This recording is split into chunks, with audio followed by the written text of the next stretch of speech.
Good morning, everybody. Hope you had a good weekend and you're ready to start the week out.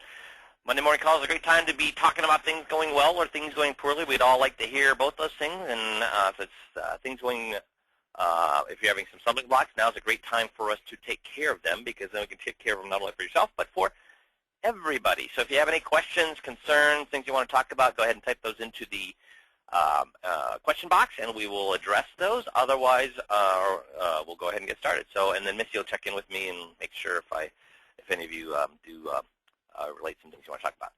So the first thing I want to talk about is this chart, and this is an excellent chart for you to consider both for the trip and for any other really type of marketing or financial planning that you do, because most people don't realize this. I think they know it, but these numbers are actually put it really, really black and white for people. So what size nest egg do you need? If you retire at age 65 and you need $1,000 a month, so it's just a nice, easy number to work with, $1,000 a month, what would you need to retire? Well, if you live to life expectancy, which is 84.2, and you had a 0% rate of return, you would need $230,000.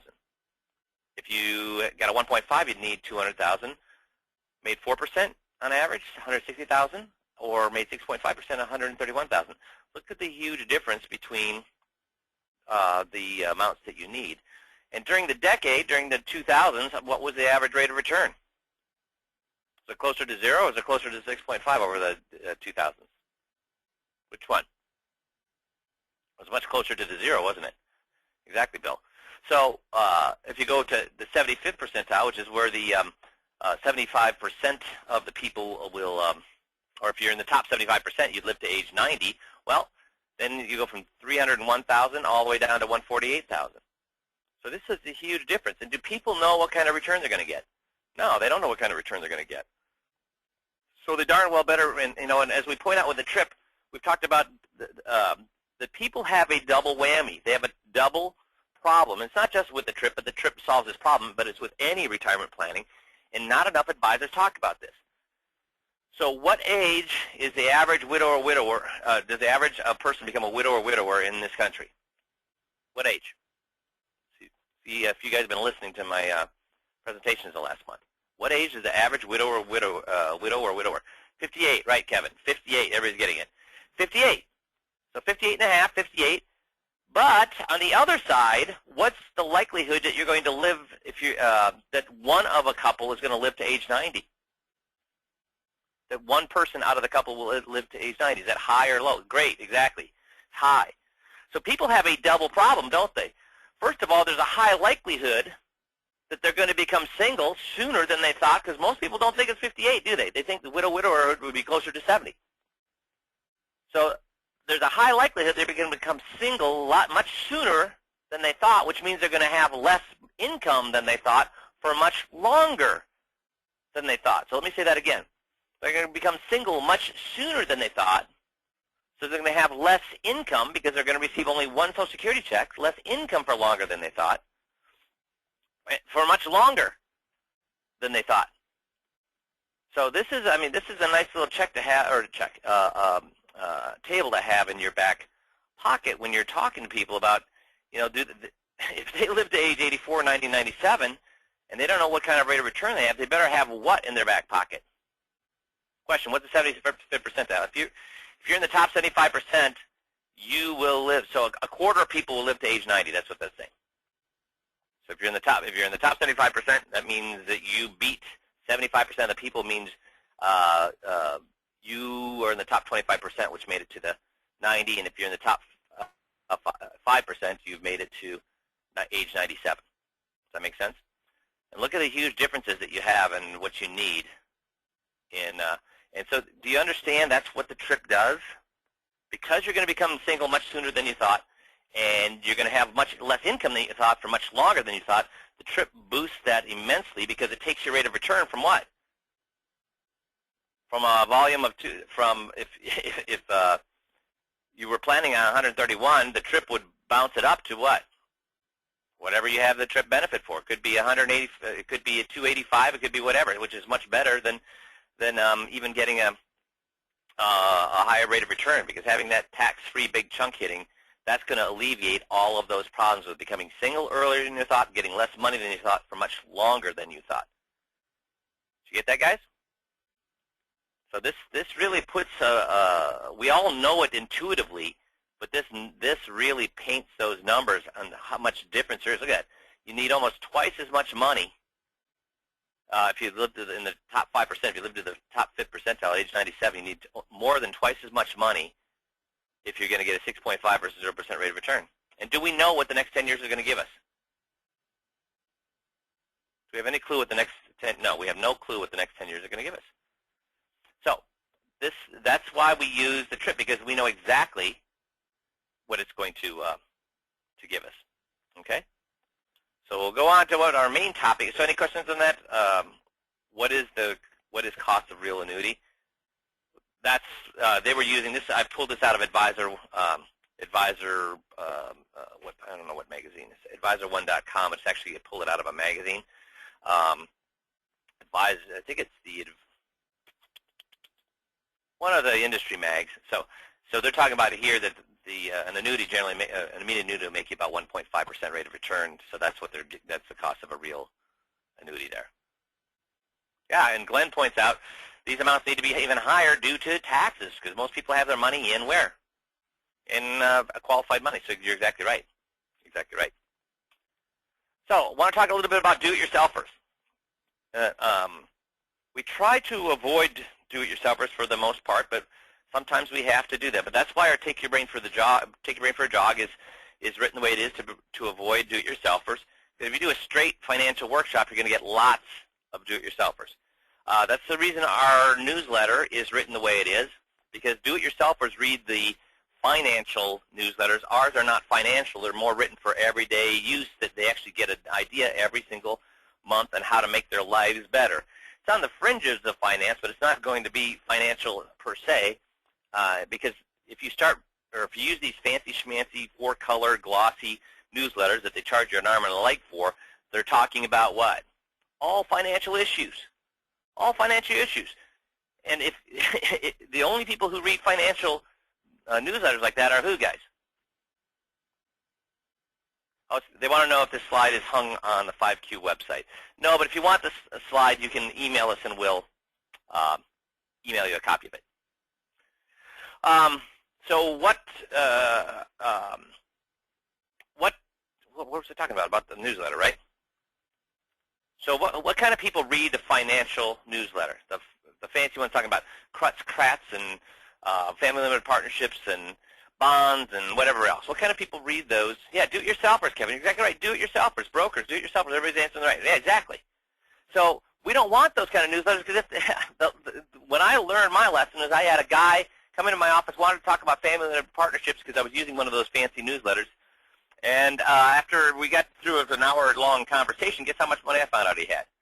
50 grand. Does a guy with 50 grand need to be worried about family limited partnerships? No. So we don't want to be promoting or trying to get in front of as many do-it-yourselfers as we can, but do we sometimes get in front of them? Yes, we do. So what should we do when we get in front of them? Well, there's two different types. There's single people that are do-it-yourselfers, and they're couples.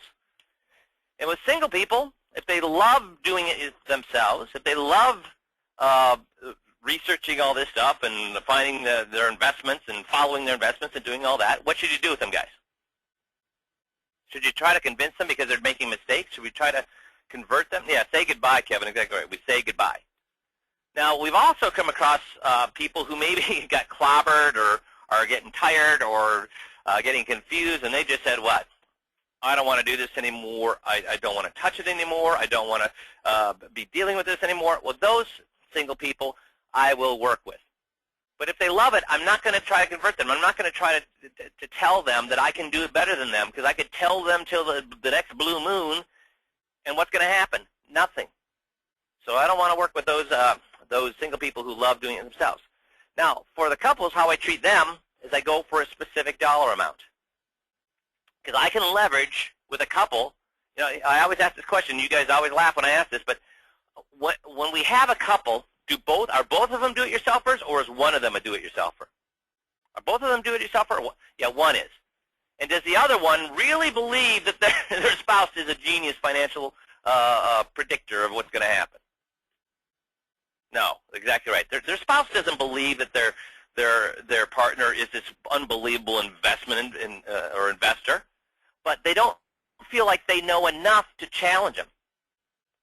So if you don't know enough to challenge them, you kind of just go along for the ride, even though you're uncomfortable. So we're going to leverage the fact that that they're a couple, and leverage the fact that the spouse doesn't really want their other spouse to be doing this all themselves. They see what an idiot that guy is on a daily basis, so they know that he's going to be making mistakes with his money. It's just that up to this point, they don't feel like they're smart enough or they have enough information or enough knowledge to challenge their spouse on this, so they just go along. But when we're going to give them an opportunity to finally say, hey, I think it's a good idea if we bring this guy on board. So, and how we do that is we're going to go for a specific amount. See, well, first thing we're going to do is, or where the do-it-yourselfer is different from anybody else that we deal with our scripts, is at the end when we use the loyalty versus unconditional love, we don't do that. We don't do fair versus unfair, and we don't do the little secret. Instead, what we do with the do-it-yourselfers, first of all, we're going to compliment them. How well do do-it-yourselfers respond to compliments about how smart they are and how well they've done with their money and the fact that they're smart to do it themselves instead of bringing an advisor in and all that? How well do they respond to that? They love it. And by doing that, they know that we're then on their side. And if they know we're on their side, if they know we're their friend, then they're going to what? Listen to us. So the next thing we're going to do is we're going to ask them, are you in competition with me? Do you plan to hang up a shingle and start offering financial advice on Main Street? And what do they always say to that? No, they don't plan to do that.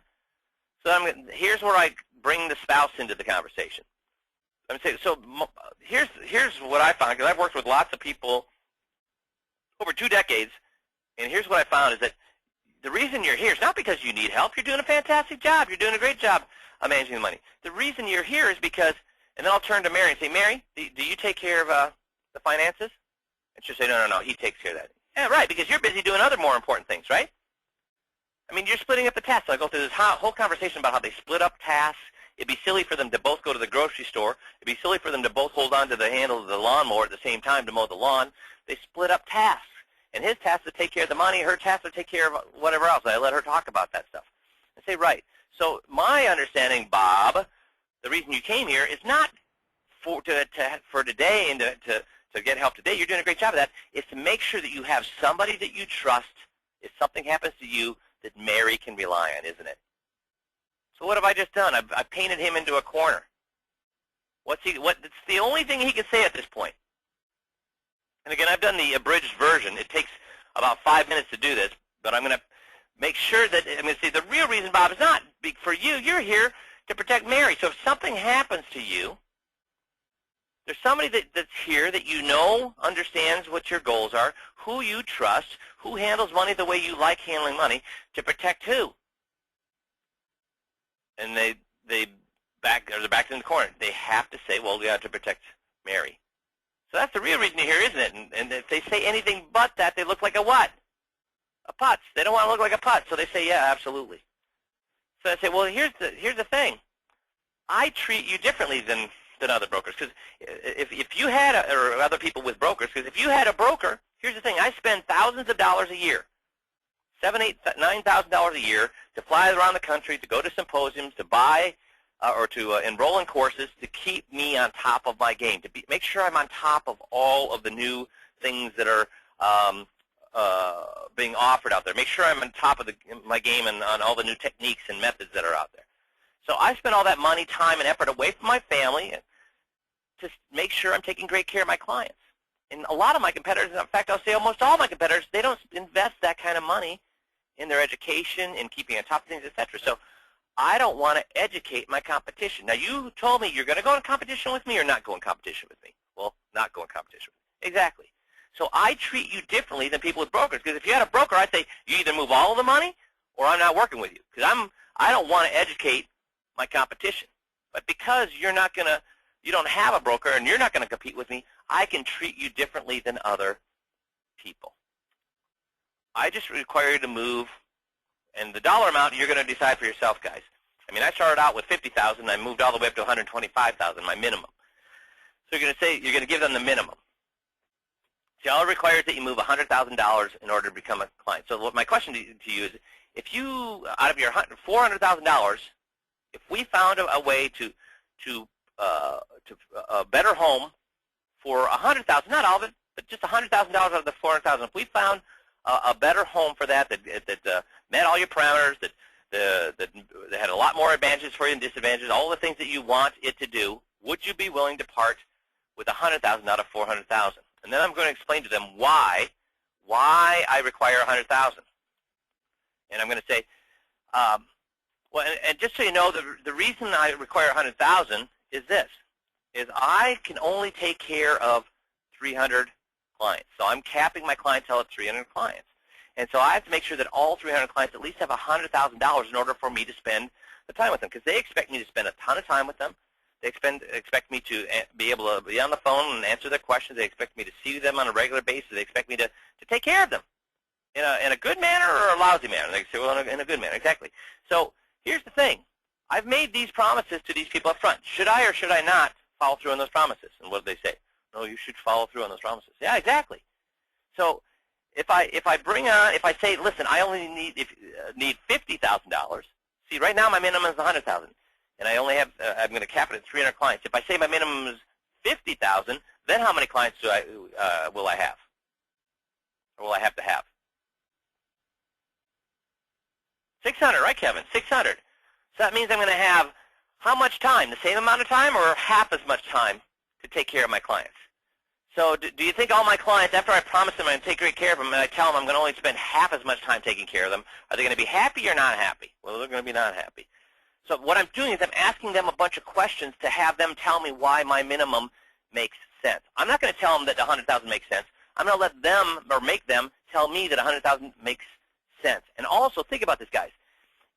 If I come out and tell people, oh, I take really good care of my clients, and boy, it's unbelievable service, and I see them all the time, and what do they think when I tell them all that stuff, guys? They think, bull crap. You're just feeding me. Everybody says that. Everybody says it, and then when you become a client, you never hear from them again. Look at what I'm doing here. I'm bragging about how good I am, but is it perceived as bragging, or is it perceived as you explaining why you need $100,000 minimum? So they actually are telling you that you are a great financial advisor, you take great care of clients, and that having a $100,000 minimum makes total sense. They are telling you instead of you telling them. So that's the formula. Compliment them. Are you in competition with me? The real reason you came is not because you can't take care of your own money. It's because you want somebody to be a relationship already built up in case something happens to you, to take care of your spouse. I treat you differently than brokers. People with brokers have to move all their money. You don't have to. I just ask for $100,000. Then I have them explain to me why $100,000 is a logical number. And then I basically ask them one more time then. So if I found $100,000 or a better home for $100,000 out of your $400,000, would you be willing to invest that with me? And they almost invariably say yes, because it only makes sense, right? And guess who really gets on my side at this point? Guess who really thinks this is a great idea? The spouse. Mary does, exactly. The spouse. The spouse does. And here's the great thing. When you go through the whole process then, and you get to the point where they have to move the money, guess what the one who manages the money says? Yeah, we'll give you a try. Let's start with about 10 grand. And then guess what happens? Because was the agreement for 10 grand or 100 grand? For 100,000. So guess what happens when that happens? Guess who comes to my rescue? Mary. Mary says, no. We said we'd give him 100. We agreed on that. We have to follow through. Why do you think she's coming to my side? Because she feels bad about screwing me? Do you really think that's why she's coming to my side? No. Why, Kevin? You've been following all along here perfectly, Kevin. So why? Kevin's nailed all my questions so far. Dale says comfort. Yeah. Comfort, Dale. Exactly. Right. She finally sees, she doesn't really trust her husband 100% to be managing this money. She was all relieved to find out that he was going to be able to part with some of it and at least have somebody looking over his shoulder and make sure he's doing the right thing. And when he tries to bail on that, she's like, no. We're going to have this guy in our life. She's coming to my aid because she wants somebody looking over her husband's shoulder. And she finally found that person, and now he's trying to bail on it. So she's the one that comes and fights for that 100,000. So that's why we use the formula like it is. So any questions on the do-it-yourself formula? We're going to listen to a tape review of a guy actually doing it, but any questions on this before we go forward? Okay. So I can live for 2 months on a good compliment. Okay, that's what we're talking. We've already done this. I'm going to get right into the tape review. So here we go. This gentleman is now been talking to a couple, and they've agreed that it makes sense to move forward, but now he's got to tell them how he works with do-it-yourselfers. So here we go. Yeah, I spent up him. Yeah. Yeah. And so she's just learning how to use an ATM. Yeah. I don't like them. That's why. I don't know. I don't like. I don't use them. Intimidating. Yeah. I'm not first. Yeah. Yeah. Sure. And how to access the account. I can do that pretty well over by phone, but I just don't like that ATM. Yeah. I remember when my kids first got a little card when they were teenagers. You know, they were always, what if I do, what do you? Okay, they're actually finishing up that conversation, so he'll be starting the do-it-yourselfer conversation here in just a couple of seconds. Something wrong. Yeah. Push one button, it all just disappears, right? Yeah, that's right. Yeah. Yeah. So again, you know, any changes you might make, you want to make sure that they were in your best interest. Mm-hmm. I mean, That's right. You know, shoot, I barely even, when I go to a restaurant that I usually go to, I always order the same thing. I don't even know if we have seen try something different. Waitress knows what I'm going to order. Well, safe, isn't it? Yeah. With a Michi. She knows what I'm going to order. Michi's, huh? Yeah. Yeah, I mean, that's the way most people are. Mm-hmm. Yeah. You know, we went to a restaurant on Sunday in San Francisco, and they had this drink on the menu. And I think it was a Caribbean. We'd never been there before. And we were with another couple. And they had this drink on the menu that was called, I can't remember what it's called, like Mongo or some, and what it was is a pitcher that had a little bit of beer at the bottom. And then the rest of it was like lime juice, sugar, and you know, she's going on and on about how great it is. Everybody loves it. So, okay, we'll try it. Oh, what do you think happened? I think it's oh, my God. It was the worst thing I've ever tasted in my life. Too sweet. It upset my stomach. I just got a little drink. Yeah. It upset my stomach. I didn't enjoy dinner then. You know. So, you know. Actually, I started this way too early. What he's doing now is, or not way too early, but 3 minutes too early. What he's doing now is simply agreeing with him that, hey, you don't want to make changes just for the sake of making changes. You might as well just keep doing what you're doing unless the changes are not little but huge. And not maybes but guaranteed. So he's going through that whole conversation with them. He does get that their agreement, but I'm going to jump forward about 3 minutes here, if I can find it. And then we'll get into do-it-yourself. Sorry about that, guys.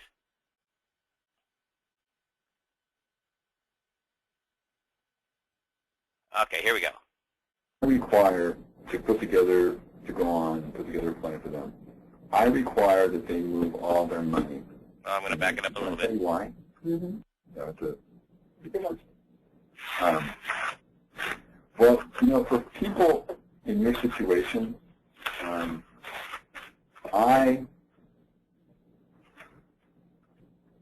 people who have a broker, Mm-hmm. I require to put together a plan for them. I require that they move all their money to me. Can I tell you why? Mm-hmm. I probably spend $70,000 a year keeping up on continuing education, and I travel away from my family probably, maybe 3 weeks a year to different. I was on in Minnesota last part of last week, and so just so I can be up to date on what's going on, so that I take care of senior issues. Mm-hmm. And I can't afford to educate my competition. So a lot of times I'll see someone who has money with a broker, and then they'll say, well, how about if I just leave half of it to you and leave the other half to my broker? Well, then what's the broker going to know? They're going to know everything that I do. Is that fair? No, I don't think. But for people in your situation, I mean, are you going to open up your own financial planning firm and go into competition with me? Heavens no. And I wouldn't think you would. No. So people in this situation, I don't require that to become clients that you move all your money. Mm-hmm. You know. But I do have a minimum of $200,000. And the reason for that is for me to make my practice work and be able to take care of my clients, I set a cap of 300 clients. You know, about halfway there. You know, so that way, I know that I can give them good service. If there's a law change, they're going to find out about it right away instead of 6 months from now. I can take care of them. Now, that doesn't mean if somebody only has $100,000, they won't help them, but I can't take them on as a full-time client. Because if I did that, then how many clients would I need to make it work? Double. And then I have how much time to spend with them? Half. Right. So people in this situation, again, I don't require you to move all your money over, but my minimum is $200,000, and I guess, are you in a situation where you could move $200,000 if it makes sense and met your goals? Or you're in a situation where you could do that? Yeah, but what would you do for me? Exactly. I mean, it depends on what it was. Yeah. Right? Mm-hmm. Exactly. And again, you would have to meet your goals. Yeah. Have to feel comfortable with all the things that we said before. Mm-hmm. You have to understand it, and you have to advantage that the way. Because if any of those things aren't in line, are you going to make a change? Mm-hmm. No. Yeah, because you're better off with a known than a unknown. And I don't. All my clients, until they understand exactly what they're doing, and I kind of call it that. I don't know how to name for it, but until I see them go, feel comfortable, relax. What's the most important thing? Peace of mind, comfort. Yeah. So, again, until you have that, you're never going to make those changes. But if you did feel comfortable, confident with it, again, would you be able to do that? Yeah, I could switch it from an arm. Did you read that little trifold? Okay, so did he get their commitment they would move $200,000 out of the total of the portfolio? Yeah, he did. Did he follow all of these? Did he compliment them on their current situation? No, he didn't. He did go, are you in competition with me? He did do that. Did he do the real reason you came? Did he talk about, no, he didn't, Casey, did he? Did he say, I treat you differently than other people with brokers? Yeah, he did. Did he give the all I require? It's $200,000. That's what he chose, the number. Yeah, he did. And he did do the summary. He did. And then they said, well, well, it depends on what you're going to put that $200,000 into. Do you think that's typical of what a client would say? Yeah, absolutely. They're going to say, whoa, I don't even know what you're talking about yet, so it depends what you're going to put it into. And what did he do? Did he argue with them at that point, or what did he do? He did a fantastic job of what? Agreeing or getting on their side. So, yeah, of course you wouldn't want to do it. If you don't know what I'm doing, I mean, you have to make sure it's right for you. I could talk till I'm blue in the face, but if it doesn't make you feel good, if you don't take that sigh of relief, that and makes you feel like, wow, we did the right thing, then you shouldn't move forward. So I'm saying that only if that $200,000 met the parameters you wanted, that all the advantages were not a little bit better than disadvantages, but way better than disadvantages, that you sat down and said, took that big sigh of relief, said, oh, yeah, this is the right thing to do. Only if it met all those things. But if it meets all those things, then what would you do? And what they say? Well, then we would move it. So he did that. So he missed the complimenting them. He didn't do the real reason you came. So you did what, about 70, 80% of this, and did it work? Yeah, he did 70, 80% of it. Didn't even have to do all of it, and it worked. But what would have happened if instead he says, and too many advisors do this, we see that these people have $500,000, so we're thinking, wow, and they're all over the place. They're not doing things right. They're paying way too much in taxes. They're not getting the rate of returns they should. They're paying way too much in fees. I know by the time I get to my close, I'm going to be able to convince them that they should move the money.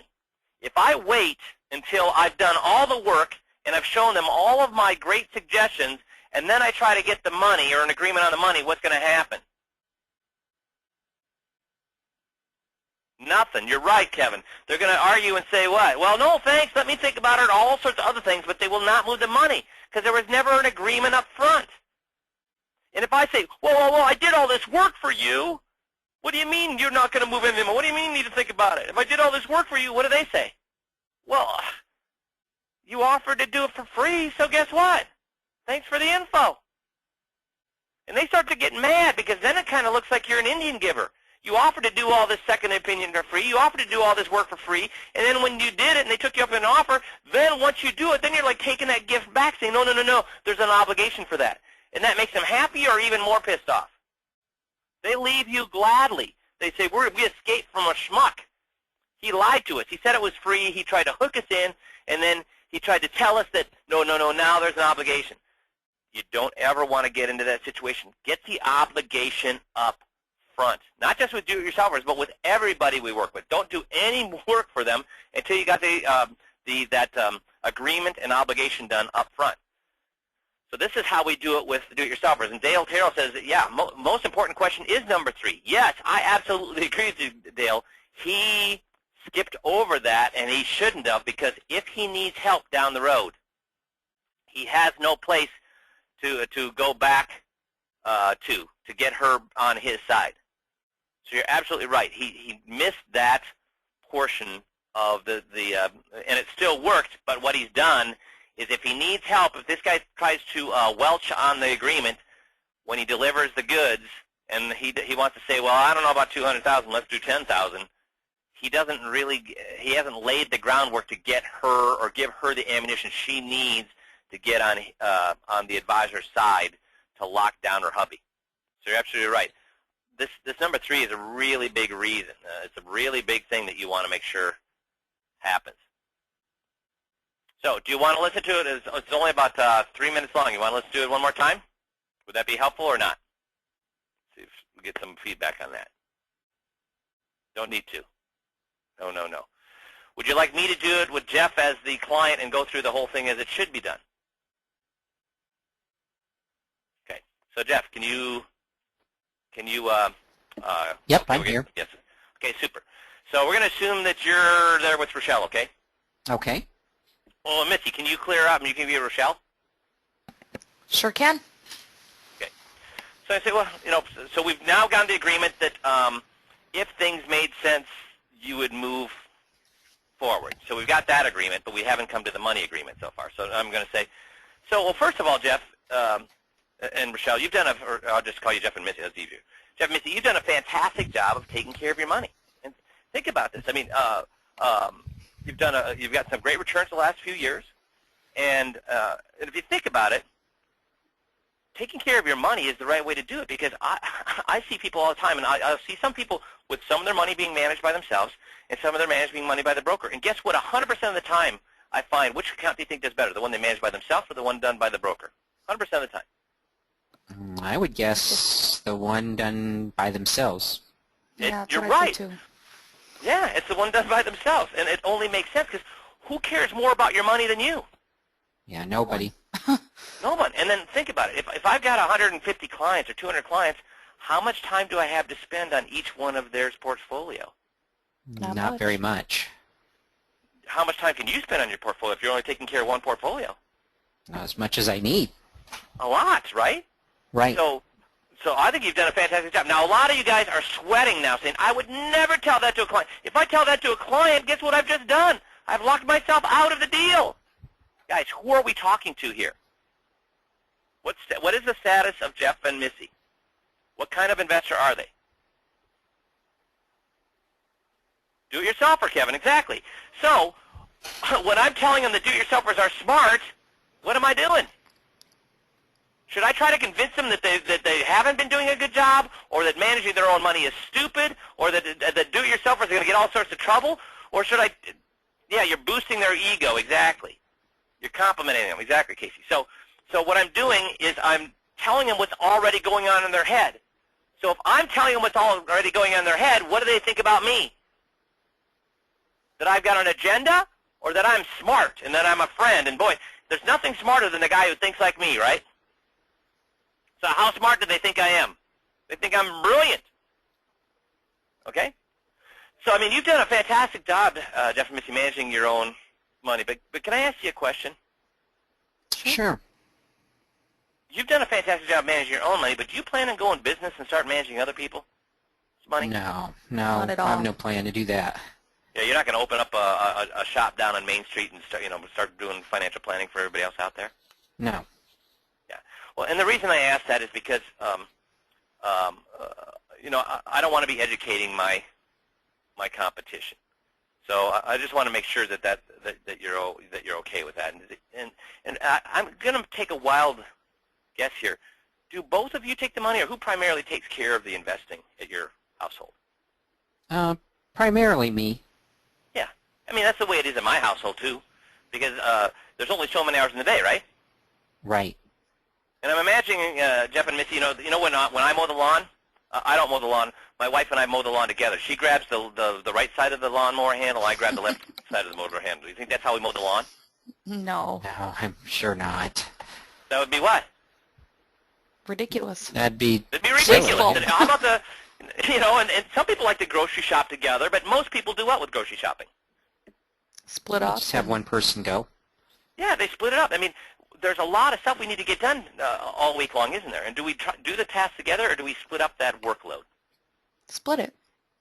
Yeah, we split it, because that's what my wife and I do. So, for example, even with the money, I take care of the investments, but guess who writes all the checks and pays the bills? Probably your Oh, your wife. wife. My wife does. So even when it comes to money, we're splitting the tasks. So the reason I bring that up is that we all concentrate on one portion or the other. And in your case, you're saying, Jeff, that you mostly take care of the investments? Yeah, that would be me. Yeah, and I come across people just like me and my wife, just like you and Missy, that's the way that they do it, and it only makes sense to do it that way. And what I find out is the real reason they come to see me is not because they can't handle the money. You've been doing a fantastic job handling the money, haven't you? Well, we've been doing pretty good. Yeah, you've been doing pretty good. So it's not for because you can't handle the money. It's because what you want is to set up a relationship with somebody. Because, Missy, you're taking care of a lot of important things, right? Yeah, I would say so. Yeah, you're taking care of a lot of important things, but not necessarily the investment portion, right? Right.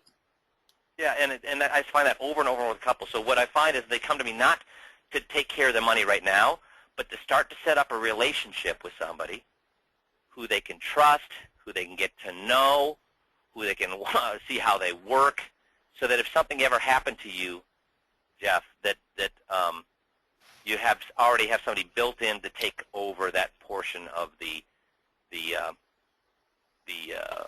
job situation in your household. I mean, is that really why you came in, Jeff?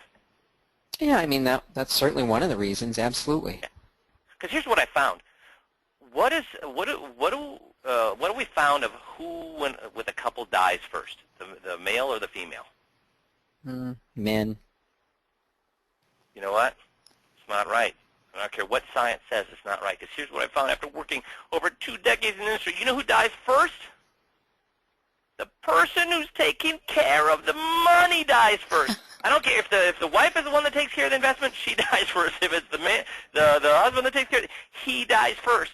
So you want to make sure what happens, Jeff, if you're not around. Well, that there's somebody there to kind of step in and take over. Yeah, so you don't want that all. You don't want to turn over the money right now, do you? You just want to make sure you start to develop that relationship that what?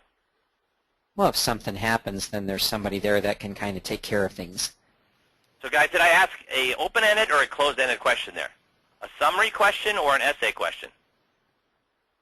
Open-ended. It was an essay. I'm making Jeff tell me in his own words why this makes sense. So how happy do you think Missy is right now that I've done this? If she's wondering if Jeff's doing the right thing, yeah, she's very happy, exactly. Great. So now I'm going to go in. So, and the reason so that makes total sense. Why, just to open up the relationship, make sure you are comfortable with the way that I would do business or whatever, or manage the money. That makes total sense. And the reason I bring all of that up, Jeff and Missy, is because I treat you different than clients that come to see me that already have advisors or brokers. And here's why. Remember when you said you are or not going to go into competition with me? Oh, we're not. No way. Yeah. So I could share all my secrets with you, and who would be the only beneficiary of all those secrets? Us. Just us. Yeah, and that's great. I love that. But what if you start sharing those secrets with everybody else? Do you think that would be fair? No. No. So, and the reason I bring that up is that with people that have brokers or advisors, they have to move all of their money to me. They can't just move a little bit of money to me. They have to move all of their money to me. Now, you're not going to have to do that because you're not going to go in business against me. But I'll tell you that I spend thousands of dollars a year, sometimes over $10,000 a year, keeping up on the newest and the best things that are happening, the technologies, the techniques, the methodologies that keep my clients on the cutting edge of getting the highest income, the least risk. I mean, all of those things. And if I'm working with a client that has a broker and advisor, and they say, well, I'll just move half my money to you and keep the other half there, well, then guess who's going to learn my secrets? And all of that money and time I spent away from my family to learn those things, guess who's going to learn that stuff? Your competition. Yeah, the other guy. The other guy. And is that fair? No. No, not at all. No, because if he wants to learn it, guess what he can do? Can he spend his own thousands of dollars? Can he spend his own 2 or 3 weeks away from his family a year to learn those things? Sure he can. Yeah. So do you think it's unfair of me not to want to educate my competition? No. Not at all. Yeah. Yeah. So you, though, are not going to go in competition with me, so I can give you all my secrets, can't I? Yeah. Yeah, I mean, we're not going to do anything with it. Yeah, you're not going to do anything with it except benefit yourself, which is why we would work together in the first place, right? Right. So here's the thing. With you, I don't require you to move all the money, but I do require you to move $100,000 with me, and that's because that's my minimum. Because what I've done is I found I only can bring on 300 clients, and I'm about halfway to that point. But the important thing about those 300 clients is that that's how much. If those 300 clients all have at least $100,000, that's the minimum it takes for me to keep my business open and running on a regular basis. So all of them have to have at least a minimum of $100,000 because I've made promises to my clients. And do you think I should keep my promises or not keep my promises with my clients? You should Definitely you should keep them. them. Yeah. Keep them.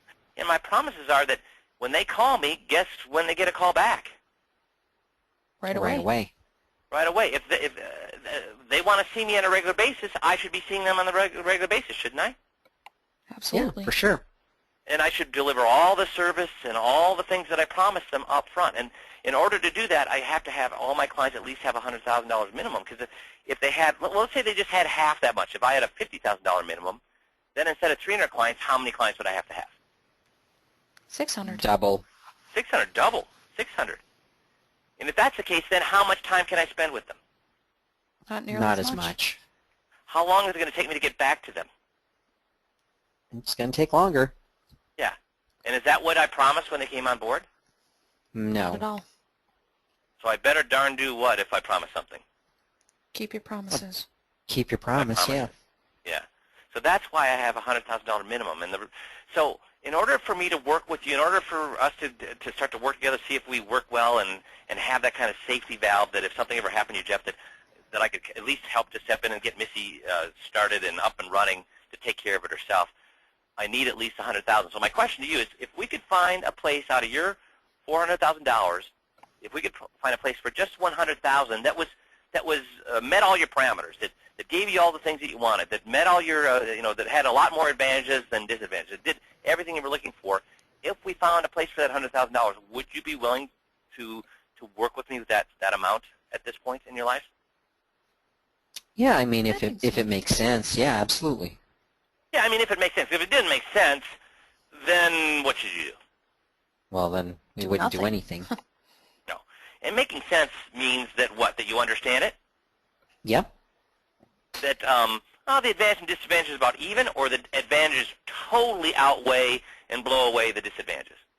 definitely Well, the outweigh. advantages are way more than the disadvantages. Right. So you want to make sure it makes sense and checks off all the boxes that you're looking for, and only if it is much better than what you're currently doing should you do what? Well, go ahead and move Consider it. forward. And if it did meet that, then 100,000 would be within your parameters and not within your parameters. No, that we could do that. Okay. So do you see why I've worked differently with you than people who already have advisors? Yeah, I mean, it makes sense.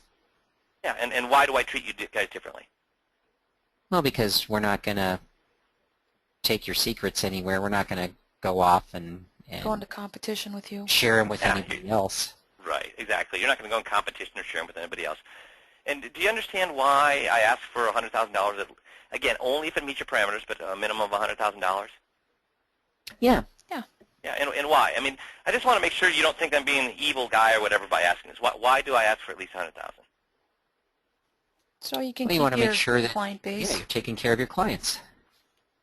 So guys, look at this. I mean, they're telling me that, who's telling me that I take care of my clients? Me, or are they telling me I take care of my clients? So that's the value of this, okay? So what will happen now if down the road I start to, or I show them everything I have, 2 or 3 meetings down the road, and Jeff starts to waffle at $10,000. What's Missy going to jump in and say? Whoa, whoa, whoa, whoa, whoa, whoa, whoa, whoa. We agreed on the $100,000, honey, so we better be living up to our side of the bargain. And again, she's not going to be getting on my side. She's going to be getting on her own side. She's happy to finally have somebody else looking over her hubby's shoulder. Does that make sense? So, do you guys have a good handle on how to deal with do-it-yourselfers? If they're a single do-it-yourselfer, what are you going to do? If they love it, you leave them right there. 1 meeting, gonzo. Now, you don't kick them out. You help them best you can, but then send them on their way. Don't waste any more than 1 hour with them. Help them be polite and get them out the door. You should make a friend with them, but you're going to make a friend without giving them any information for free, essentially. Or give them easy information for free. I'll tell them, oh, you need to get your power of attorney updated. It's out of date. You need to do this, that, and the other thing, and then send them on their way happy. If they're do-it-yourselfers that's thrown up their hands and said, I do never want to touch my investments again, then what can you do? Go ahead and work with them. If you're absolutely convinced they're not throwing you a Mickey. And then if you have a couple, you walk through this formula and get the spouse who's not the investment person on your side by backing the other guy into a corner by saying the real reason you're here is not because you can't take care of your money. You're doing a fantastic job of that yourself. The real reason you're here is that if something happens to your spouse, that you have somebody in place. Now, before I can have that conversation, what do you want to make sure happens, though? Should I just jump into, hey, compliment, hey, Jeff and Missy, you've done a fantastic job of this, and you're not going to go in competition with me. So the real reason you came, Jeff, is because, Missy, you can't do anything with money. So, Jeff, you want to make sure that if something happens to you, I'm here to take care of your little lady there. Is that the way I want to approach that? No. You notice that before I say what? Hey, do you split up the jobs? I'm saying, listen, Jeff's taking care of the money, but Missy's also has all sorts of important things. And that's the way it works in my house, too. Michelle and I split up these important jobs, too. So we're not discounting the person who's not taking care of their money, the investments. We're not discounting them as a valuable member of that relationship. We're saying, hey, you're splitting up the jobs. In fact, you're probably doing the more important things. And and I bring up the fact that, hey, I take care of the investments. My wife writes the checks. So even when it comes to money, we split those jobs. So I'm letting them know, both of them know, that they're both important, but we do split up jobs. And that gives me permission then to say, hey, but if something happens to Jeff, then the real reason you're here is for somebody to step in and take over that job, and at least to get Missy up and running, or your wife up and running. But I have to make her a valid member of that partnership before I just jump in and say, hey, the real reason you're here is because otherwise, if I don't do that, could I offend the spouse?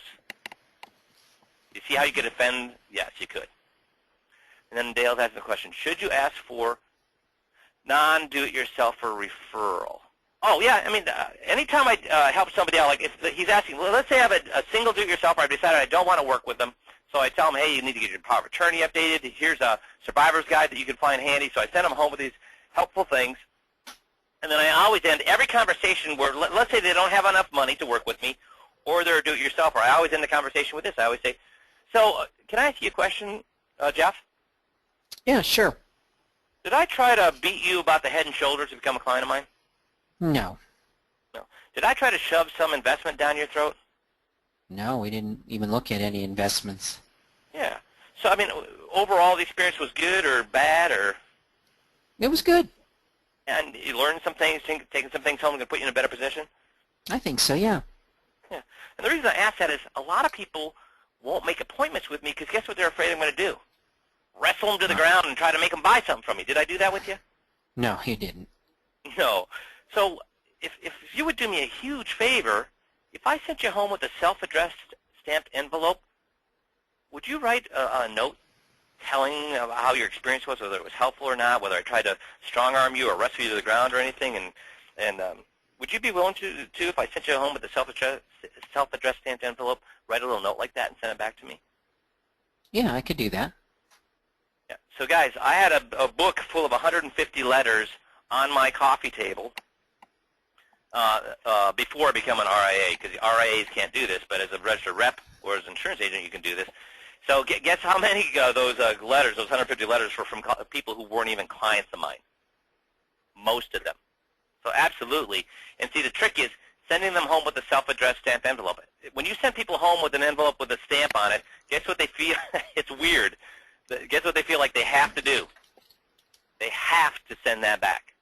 They have to send that back. So I got Glenn saying, I once had a do-it-yourselfer who died at age 45 and his wife went through $212,000 life insurance proceeds in 1 year. Yeah, exactly. So I mean, this is an important thing but you can't just tell them they need to do this. They have to tell you they need to do it. So you see, with this formula, who's telling who they should do what? Am I trying to shame them into working with me? Or am I having them tell me why it makes sense for them to start a relationship with me? They have to tell you. Always, always, always. What if I said, well, because Glenn brings up a great story again where he said, once I had a do-it-yourselfer who died at age 45 and his wife went through $212,000 of life insurance proceeds in 1 year. What if I used that story and tried to shame them? Hey, let me just tell you, I mean, here's why you should work with me as a do-it-yourselfer. You know, what if something happens to you, Jeff? Let me tell you what happened to one of my clients. The husband died, a $200,000 death benefit went to the wife, and she went through it in 1 year. What's Missy thinking at this point? F you. So those are stories that we know why we need to do, but should we ever use those kind of stories with a client? Never, never, never, never. It's really important, as Glenn points out, it's really important that those kind of things can happen, that we do this, but we need to follow a formula like this where the client tells us why it's important, not us telling the client why it's important. Does that make sense? So thanks for sharing that, Glenn. That's absolutely the reason why we need to do this or they need to do this. We just can't tell them that because they get, it won't work. It'll actually boomerang on us. So does that make sense? Was this helpful, guys? Any questions before I let you go? Awesome. Then you guys have a great rest of the week, and we'll talk to you next Monday. Oh, whoa, we won't. For those of you that want, we have our, Missy, we do have a call on Friday? We do. We do have a call on Friday. It is at 11 o'clock Central Time. So that is the open, you're required to call in, guys, on a telephone line so that we can go back and forth, and it's role-playing, it's back and forth. It's an actual workshop, not me blabbering for an hour like I do on these Monday calls. It's actually you guys on the call, on your phone, so we can actually talk back and forth, and I will call on you, and I will ask you questions, and we will role-play, because that's what that's designed for, is get you better with actual practice at what we're supposed to be doing here. So hopefully if you have time this Friday, we'll talk to you then. Otherwise, I will talk to you all on Monday. Thanks, everybody. Oh, will there be an email notification, Missy? There sure will. We'll send out a reminder, and then I'll also post the schedule on the website as well. Super duper. Thanks, everybody. Have a good week.